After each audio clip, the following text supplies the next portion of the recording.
السلام علیکم ورحمۃ اللہ وبرکاتہ۔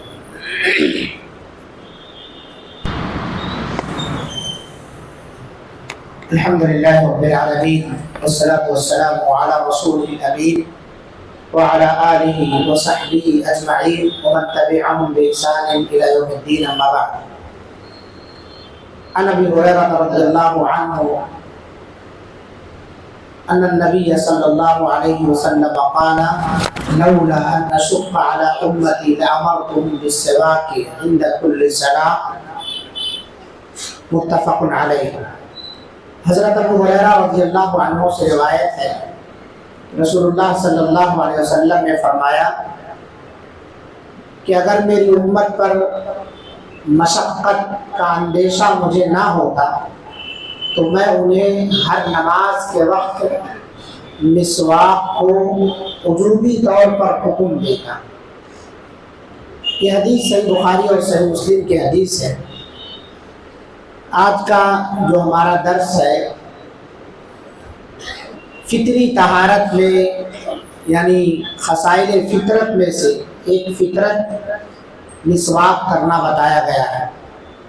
مسواک یہ انبیاء کی سنت ہے۔ 4 چیزیں نبیوں کی سنتوں میں سے ہے: نکاح کرنا، خوشبو کا استعمال کرنا، مسواک کرنا اور ناخن کاٹنا۔ یہ انبیاء کی سنتوں میں سے، لہذا ہمیں داڑھی بڑھانا، ناخن کاٹنا نہیں، داڑھی بڑھانا، یہ 4 چیزیں نبیوں کی سنت میں سے۔ تو اسی سنتوں میں سے ایک سنت ہے مسواک۔ آج مسواک کا معاملہ ہمارے ساتھ ایسا ہے کہ ہم میں سے کتنے لوگ ہیں جو مسواک کی شکل و صورت سے بھی ناواقف ہو۔ جو نیو جنریشن ہے اسے مسواک کسے کہتے ہیں وہ بھی نہیں پتہ ہے۔ بوڑھے بزرگ یا گاؤں دیہات میں رہنے والے استعمال کرتے رہتے ہیں۔ شہروں میں رہنے والے جو بچے ہیں، وہ بچے حتیٰ کہ بڑے لوگ بھی مسواک کا برش بنا کے چبانے کا طور طریقہ بھی نہیں جانتے کہ اسے کیسے استعمال کیا جائے۔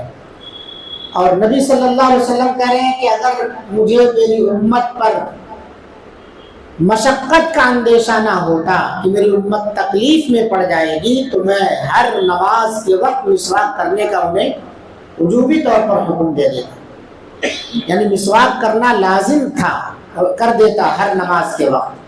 تو یہ بہت بڑا اللہ کا احسان سمجھیے کہ واجب نہیں ہے۔ اب واجب جو چیز نہیں ہے اس کا یہ مطلب نہیں کہ اسے مکمل طور سے چھوڑ دیا جائے۔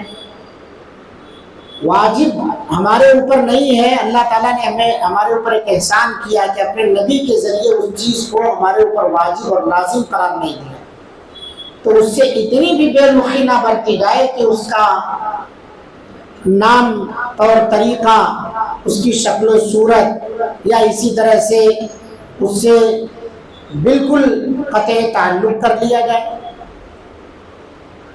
یہ الگ مسئلہ ہے۔ بہت سارے لوگ جیسے ایک حدیث بیان کرتے ہیں کہ جو آدمی مسواک کر کے نماز پڑھے گا اس کے اندر اس نماز کے ثواب میں اضافہ ہوگا، کچھ اتنا گنا اضافہ ہوگا۔ یہ حدیث ضعیف ہے، یہ صحیح نہیں ہے کہ مسواک کر کے پڑھی گئی نماز بنا مسواک کی گئی نماز سے اتنا زیادہ افضل ہے۔ یہ کوئی اللہ کے رسول صلی اللہ علیہ وسلم کی حدیث نہیں۔ ہاں، مسواک آپ صلی اللہ علیہ وسلم کی حدیث ہے، اس کی اہمیت میں کہ مسواک السواک مطہرۃ للفم ومرضات للرب، مسواک منہ کی صفائی کا ذریعہ ہے اور رب کی خوشنودی حاصل کرنے کا ذریعہ ہے۔ آپ اپنے رب کو راضی کرنا چاہتے مسواک کرو، اللہ تعالیٰ اس سے خوش ہوتا ہے۔ کیوں خوش ہوتا ہے؟ کیونکہ اس سے منہ کی صفائی ہوتی ہے، اور اللہ رب العالمین پاکی صفائی اختیار کرنے والے، پاکی صفائی کو پسند کرنے والوں کو پسند فرماتا ہے۔ ان اللہ یحب التوابین و یحب المتطہرین، اللہ تعالیٰ توبہ کرنے والوں کو اور پاک صاف رہنے والوں کو پسند فرماتا ہے۔ اسی پاکی صفائی میں مسواک بھی ہے، یہ منہ کی صفائی کا ذریعہ ہے۔ ایک بات یہ یاد رکھیے کہ جس کے دانت صاف نہیں ہوتے ہیں وہ آدمی کو یا جس کے منہ سے بدبو آتی ہے، کوئی آپ سے بہت کم ہوگا جو بولتا ہوگا کہ آپ کے منہ سے بدبو آتی ہے، تو تھوڑا سا دوری بنا لیتا ہے آپ سے، کتراتا ہے آپ سے، کیوں آپ کے منہ سے بو باس آ رہی ہے، اس کی وجہ سے وہ بولتا نہیں ہے، وہ محسوس کرتا ہے، تھوڑا دور رہتا ہے، ڈسٹینس مینٹین کرنا شروع کر دیتا ہے آپ سے۔ وجہ کیا ہے کہ ہمارا دانت صاف نہیں ہے، ہمارے منہ سے بو آ رہی ہے۔ اسی وجہ سے اللہ کے رسول صلی اللہ علیہ وسلم مسواک بکثرت استعمال کیا کرتے تھے، اور مسواک کا استعمال آپ صلی اللہ علیہ وسلم نے مرض الموت میں بھی کیا ہے۔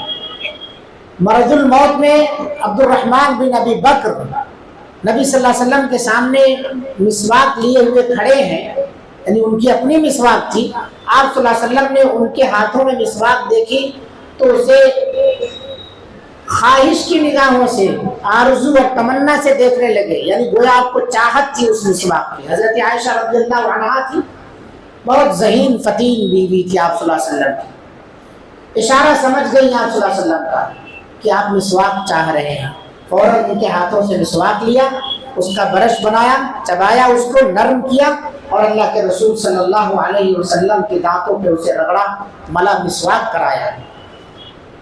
تو اس سے یہ بھی معلوم ہوتا ہے کہ کوئی مسواک چبانے کی طاقت نہ رکھتا ہو تو دوسرا ہیلپ کر سکتا ہے، اس کی بیوی ہے، اس کے بچے ہیں، ہیلپ کر سکتے ہیں، جیسا کہ حضرت عائشہ رضی اللہ عنہا نے۔ اور یہ بھی ایک مسئلہ ہے کہ بیوی کا جوٹا شوہر کے منہ میں، نبی کریم صلی اللہ علیہ وسلم کے منہ میں۔ ہم لوگ بیوی کا جوٹا اگر پانی کا گلاس ہے تو نہیں پیئیں گے۔ اللہ کے رسول صلی اللہ علیہ وسلم کی بیوی، آپ کی زوجہ محترمہ ام المومنین حضرت عائشہ رضی اللہ عنہا چبا کے، برش بنا کے آپ صلی اللہ علیہ وسلم کے منہ میں مسواک کرا رہے ہیں۔ اتنی محبت آپ صلی اللہ علیہ وسلم کو مسواک سے، اور اتنا کثرت سے آپ استعمال کریں کہ مرض الموت میں بھی اس کی آپ خواہش کر رہے ہیں۔ اور ہم آپ کے امتی ہیں، ہمارے پاس کسی نماز میں نہیں، ہمارے پاس کبھی نہیں ہے، اتنے تو ایسے عمر بھر مسواک نہیں کی۔ وجہ یہ ہے کہ ہم نے جب آنکھ کھولی تو بہت ساری ٹیکنیکل چیزیں یا جدید چیزیں ہمارے پاس موجود ہو گئی، برش ہے اور طرح طرح کے منظر مل گئے ہمیں۔ لیکن یاد رکھیے اللہ کے رسول صلی اللہ علیہ وسلم کی جو سنت ہے، اس سنت کو ہمیں زندہ کرنا ہوگا، یا ایسی سنت ہے جو مردہ ہوتی جا رہی ہے، یہ ایسی سنت ہے جو مردہ ہوتی جا رہی ہے، تو اس سنت کو زندہ کرنے کا عہد کریں۔ انشاءاللہ مسواک لیں گے نا ہم لوگ انشاءاللہ۔ بعض اوقات ایسے بتائے گئے ہیں جس میں نبی کریم صلی اللہ علیہ وسلم مسواک کرنے کو پسند فرماتے تھے۔ ویسے کبھی بھی کر سکتے ہیں آپ مسواک، لیکن بعض اوقات خاص ہیں۔ علامہ ابن قیم نے تقریباً 5 وقت، امام نووی رحمۃ اللہ علیہ نے 5 وقت ذکر کیا ہے نبی کریم صلی اللہ علیہ وسلم کے بارے میں کہ آپ صلی اللہ علیہ وسلم ان 5 اوقات میں خاص طور سے مسواک کرتے تھے۔ نمبر 1، جب آپ صلی اللہ علیہ وسلم تہجد کے لیے اٹھتے تھے، تہجد کے وقت۔ حضرت حذیفہ رضی اللہ عنہ سے روایت ہے کہ رسول اللہ صلی اللہ علیہ وسلم جب تہجد کے لیے اٹھتے تو مسواک سے اپنا منہ صاف کرتے تھے۔ آپ عادی ہیں، اس کے پابند ہیں تہجد کے، ہونا چاہیے، تو مسواک سو کر اٹھنے کے بعد مسواک کرو، آپ مسواک سے دانت صاف کرو۔ دوسرا جو وقت ہے وہ گھر میں داخل ہوتے وقت اللہ کے رسول صلی اللہ علیہ وسلم مسواک کرنے کو پسند فرماتے تھے۔ ہم میں سے کتنے ایسے لوگ ہیں مسواک تو بھول جاتے ہیں، لیکن گٹکھا، پان، یہ سب پارسل لے جانا نہیں بھولتے، کیونکہ 12 بجے تک جاگنا ہے تو مسالے چاہیے جاگنے کے لیے، تو یہ سارا مسالہ لے کر کے ہم گھر میں داخل ہوتے ہیں، نبی کی سنت بھول کے، شیطان کی سنت اور اس کے طریقے پر ہم عمل پیرا ہے، اور شیطان یہی چیزیں چاہتا ہے کہ آپ نشیڑی بن جاؤ، آپ جو ہے قلاش ہو جاؤ، فقیر ہو جاؤ، اللہ کی نظروں سے گر جاؤ، نافرمانی والے کام کرو۔ اللہ کے رسول صلی اللہ علیہ وسلم کا طریقہ کیا ہے، اور نبی صلی اللہ علیہ وسلم سے محبت کا دم بھرنے والی امت کا طریقہ کیا ہے؟ آپ جب گھر میں داخل ہوتے تو مسواک کرتے ہوئے داخل ہوتے تاکہ منہ سے کسی قسم کی بو باس نہ آئے۔ حضرت عائشہ رضی اللہ عنہا کی روایت ہے صحیح مسلم کے اندر کہ نبی صلی اللہ علیہ وسلم جب گھر میں داخل ہوتے تو آپ کا پہلا عمل مسواک کرنا ہوتا تھا. نبی صلی اللہ علیہ وسلم کا عمل ہے. اس سنت کو زندہ کرو گھروں کے اندر. علماء نے ان روایتوں کی بنا پر ان تمام مواقعوں پر مسواک کرنے کو مستحب قرار دیا ہے. اسی طرح سے تلاوت قرآن کے وقت حضرت آپ صلی اللہ علیہ وسلم مسواک کرنا پسند فرماتے تھے. حضرت علی رضی اللہ عنہ کی روایت ہے, حضرت علی فرماتے ہیں کہ نبی صلی اللہ علیہ وسلم نے ہمیں مسواک کا حکم دیا اور فرمایا بندہ جب نماز پڑھنے کھڑا ہوتا ہے تو ایک فرشتہ آتا ہے اور اس کے پیچھے کھڑا ہو جاتا ہے, اور جب قرآن کی تلاوت کرتا ہے تو قرآن سنتا جاتا ہے, اس کے قریب ہوتا جاتا ہے, یہاں تک کہ اس سے اتنا قریب ہو جاتا ہے, اتنا قریب ہو جاتا ہے کہ اپنا منہ اس کے منہ میں رکھ دیتا ہے. اللہ اکبر. فرشتہ آپ سے اتنی قربت اختیار کر لیا ہے کہ اپنا منہ آپ کے منہ میں لگا دیتا ہے. بندہ جو بھی آیت پڑھتا ہے وہ اس کے منہ میں جاتی ہے. وجہ کیا ہے؟ مسواک کر کے قرآن مجید کی تلاوت کیا, اور پھر قرآن مجید کی تلاوت کی بھی اس میں فضیلت ہے. قرآن مجید کی جب تلاوت کرے تو ہمارے قریب فرشتے آ جاتے ہیں, اتنی قربت اختیار کر لیتے ہیں کہ ہمیں ہمارے منہ میں اپنا منہ رکھ دیتے ہیں, اور قرآن کی آیتیں ان کے منہ میں وہ کہاں لے کے جاتے ہیں؟ اللہ رب العالمین کے پاس پہنچا دیتے ہیں. تو تلاوت قرآن کے وقت مسواک کرو. اسی طرح سے ایک موقع پر آپ صلی اللہ علیہ وسلم مسواک یہ بھی کرتے تھے, جب ہر وضو کے وقت آپ مسواک کرتے تھے. جیسا کہ حضرت ابو ہریرہ رضی اللہ عنہ کی روایت ہے, نبی صلی اللہ علیہ وسلم نے فرمایا لولا اشق علی امتی لامرتهم بالسواک عند كل وضوء. ہر نماز کے وقت میں اپنی امت کو مسواک کرنے کا حکم دے دیتا اگر مشقت کا مجھے اندیشہ نہ ہوتا. ہر وضو کے وقت, تو وضو کے وقت آپ صلی اللہ علیہ وسلم مسواک کرتے تھے. اور پانچواں وقت ہے ہر نماز کے وقت, جب آپ نماز پڑھنے کے لیے کھڑے ہوتے تب آپ صلی اللہ علیہ وسلم مسواک کیا کرتے تھے. وہ حدیث پہلے گزر چکی ہے عند کل صلاۃ والی. ایک حدیث میں عند کل وضو کا لفظ ہے, ایک حدیث میں عند کل صلاۃ کا لفظ ہے. تو یہ 5 اوقات خاص ہیں, مستحب. آپ ہمیشہ نہیں کر سکتے, ان اوقات کا خیال کیجیے. اور بہت بہترین مناسبت ہے, قرآن پڑھنے بیٹھتے ہیں, جیب میں مسواک ہے, 2-3 مرتبہ منہ میں پھرا لو, قرآن کی تلاوت شروع کر دو. نماز کے لیے آپ کھڑے ہوئے, وضو بنا کے آئے ہیں, آپ کے جیب میں مسواک ہے, اقامت ہو رہی ہے, 2-4 بار مسواک دائیں بائیں گھما دو, منہ صاف ہو گیا آپ کا. اللہ تعالیٰ کے سامنے آپ کھڑے ہو رہے ہیں, رب کے حضور کھڑے ہو رہے ہیں. کتنے ایسے ہمارے بھائی ہیں جو زردہ تمباکو کا پان کھا کے آ کے وضو خانے میں تھوکتے ہیں, اور منہ کی باس غلاظت سب ویسے رہتی ہے. پیاز, کچا لہسن, کچی پیاز کھا کے مسجد میں آنے سے منع کیا گیا ہے, کیونکہ بندوں کو تکلیف ہوگی, فرشتوں کو تکلیف ہوگی. اور نشہ آور چیزیں آپ جو حرام ہیں انہیں کھا کر کے آپ آتے ہیں, نہ مسواک ہے نہ کچھ ہے آپ کے پاس. اللہ کے سامنے کھڑے ہو جا رہے ہیں, کیا بندوں کو تکلیف نہیں ہوتی؟ وہ بندہ جو کبھی نہیں کھاتا اس کو تکلیف ہوتی ہے آپ کے بوباس سے. فرشتے کو تکلیف دے رہے ہیں آپ, جبکہ فرشتے نے آپ کو کبھی تکلیف نہیں پہنچائی, اس بندے نے کبھی تکلیف نہ پہنچایا. اللہ کے بندو عقل مند ہیں آپ, اللہ تعالیٰ نے آپ کو عقل دیا ہے, عقل دیا, سوچو, بے عقلی کا کام نہ کرو, یہ سارے کام کرو. تو مسواک کے بڑے سارے فوائد ہیں. مسواک کیا سوال پیدا ہوتا ہے کہ کیا آدمی مسواک نہیں مل رہا ہے تو ٹوتھ برش استعمال کر سکتا ہے؟ بالکل کر سکتا ہے, بالکل کر سکتا ہے, لیکن مسواک کے اپنے فوائد ہیں. مسواک کا فائدہ یہ ہے کہ اس کے اندر جو ہے منجن خود بخود لگا ہوا ہے. یہ ٹوتھ برش کا بھی کام دیتا ہے, ٹوتھ پیسٹ کا بھی کام دیتا ہے, دونوں کام دیتا ہے. مسواک کے کوئی الگ سے منجن لگانے کی ضرورت نہیں ہے, یعنی آپ فضول خرچی سے وہاں بچ گئے, اس کا مطلب یہ ہوا آپ کا پیسہ بچ گیا. وہاں برش کا بھی کام دے رہا ہے اور پیسٹ کا بھی کام دے رہا ہے, دونوں چیزوں کا. اور حدیث کے اندر نبی صلی اللہ علیہ وسلم کے جو مسواک کی بات آتی ہے وہ پیلو الاراق کا لفظ آتا ہے. آپ صلی اللہ علیہ وسلم پیلو کا مسواک کیا کرتے تھے. آپ کو آسانی سے دستیاب ہے تو وہ مسواک لیجیے, بہتر ہے. نہیں ہے تو ہندوستان, پاکستان, بنگلہ دیش کے اندر نیم کا جھاڑ ہر جگہ مل جاتا ہے. یہ مسواک بھی آپ کے دانتوں کے لیے بہت مفید ہے, دانتوں کے لیے بہت مفید ہے, دانتوں کے مسوڑوں کے لیے بہت مفید ہے. پیلو کے مسواک کے طبی فائدے بتائے جاتے ہیں کہ اس سے پیریا یعنی دانتوں میں خون آنا اور مسوڑوں کا کمزور ہو جانا, یہ ساری چیزوں سے محفوظ رہتا ہے. اس کے علاوہ مسواک مردوں کے یا انسان کے قوت باہ میں اضافے کا بھی ذریعہ بنتا ہے کسی نہ کسی طرح سے. مسواک یہ انسان کی قوت باہ میں بھی اضافے کا ذریعہ بنتا ہے. اس کی وجہ دانت جب آپ کے صاف ہیں تو آپ احساس کمتری کے شکار نہیں ہوں گے. آپ کے دانت اگر صاف نہیں ہیں تو آپ احساس کمتری کے شکار ہو جائیں گے. جب بھی بولیں گے کالا کالا پیلا پیلا دانت نظر آئے گا تو سامنے والا آپ کے اوپر ہنس لے گا اور پھر آپ اپنے آپ میں احساس کمتری کے شکار ہو جائیں گے. تو اس لیے مسواک کو لازم پکڑو. نبی صلی اللہ علیہ وسلم نے کہا کہ میں اس کو واجب کر دیتا، لیکن یہ واجب نہیں ہے. جب واجب نہیں ہے تو سنت تو ہے نا. واجب سے نیچے کے درجے میں سنت مؤکدہ ہو جائے گی ایک طرح سے.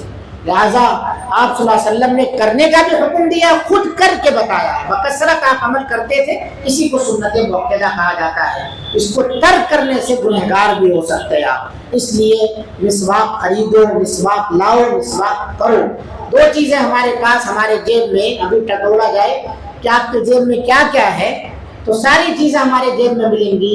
نبی صلی اللہ علیہ وسلم کی چھوٹی سی سنت مسواک اور عطر کی شیشی جو ہمیشہ آپ کو استعمال کرنا ہے وہ چیز آپ کو نہیں ملے گی. اپنے جیب کے اندر مسواک رکھو، خوشبو رکھو. یہ اللہ کے رسول صلی اللہ علیہ وسلم کو بہت پسند تھی، مسواک اور خوشبو دونوں چیزیں. شیشیاں رکھی اپنے پاس، چھوٹی چھوٹی شیشیاں، 10-15 روپے کی بھی شیشیاں آتی ہیں. آپ کے شوق کے اوپر یہ ساری چیزیں، نظافت، طہارت، ان سب چیزوں کے یہ سب چیزیں جو ہے اسلام کا شعار تو ہے ہی ہے. انسانی نفاست کا کی بھی دلیل دیتے ہیں کہ آپ کتنے نفیس ہیں، کتنے شوقین اور ذوق رکھنے والے ہیں. پاکیزہ ذوق کتنا ہے آپ کے پاس. اس لیے اپنے پاس مسواک رکھیے. دوسروں کو سب سے بہترین ہدیہ تحفہ دینے کے لیے یہی دو چیزیں ہیں، مسواک اور عطر. بہت بہترین چیز ہے، نہ اس میں بہت لمبا خرچہ ہے اور نہ دینے میں کوئی تکلف ہے. کسی کو بھی دے دیجیے، برا نہیں سمجھے گا وہ آدمی. اللہ رب العالمین سے دعا ہے ہمیں نبی کریم صلی اللہ علیہ وسلم کی سنت کو زندہ کرنے اور اس پر خود عمل پیرا رہنے کی توفیق عطا فرمائے. مسواک کرنے کے اللہ رب العالمین اور اس کی پابندی کرنے کی ہم سب کو توفیق عطا فرمائے. خوشبو کا استعمال کرتے رہنے کی توفیق عطا فرمائے. ہم فنکشن ہال میں، تقریب میں، جہاں بھی جاتے ہیں خوب خوشبو میں نہا کے جاتے ہیں. اللہ کے گھر میں آتے ہیں تو بو باس مارتے ہوئے آتے ہیں. اللہ کے گھر میں آؤ، خوشبو استعمال کر کے آؤ، زینت استعمال کرو، زینت کے ساتھ آؤ، بن سنور کے اللہ کے دربار میں کھڑے ہونے کے لیے آؤ. باقی صفائی کا مکمل اہتمام کرو. اللہ ہم سب کو ان باتوں پر عمل کی توفیق عطا فرمائے. سبحانک اللہم و بحمدک، اشہد ان لا الہ الا انت، استغفرک و اتوب الیک. جزاکم اللہ خیرا. مسواک کے سلسلے میں سوال یہ ہے کہ اس کے پکڑنے کا کوئی طریقہ ہے. بعض اہل علم نے لکھا ہے کہ مسواک بھی بائیں ہاتھ سے کیا جائے. ویسے اختیار ہے آپ کو، لیکن بعض اہل علم نے عمومی حدیث جو ہے کہ ہر نبی صلی اللہ علیہ وسلم ہر ایسا کام، گندگی، غلاظت کی صفائی وغیرہ کا کام بائیں ہاتھ سے استعمال کیا کرتے تھے. تو بائیں ہاتھ سے مسواک کیجیے. آپ بائیں ہاتھ سے مسواک کریں. اس کے کرنے کیسے رگڑیں گے اس کو، اس کا بھی طریقہ بتایا گیا ہے. یہ اس انداز سے آپ مسواک رگڑیں، ایسے ایسے نہیں، اس انداز سے. وہ تفصیلی گفتگو ہے، بہت لمبی باتیں ہو جائیں گی. اللہ تعالیٰ ہمیں مسواک تو پہلے خریدیے، مسواک خرید کے اس پر عمل کی توفیق عطا فرمائے.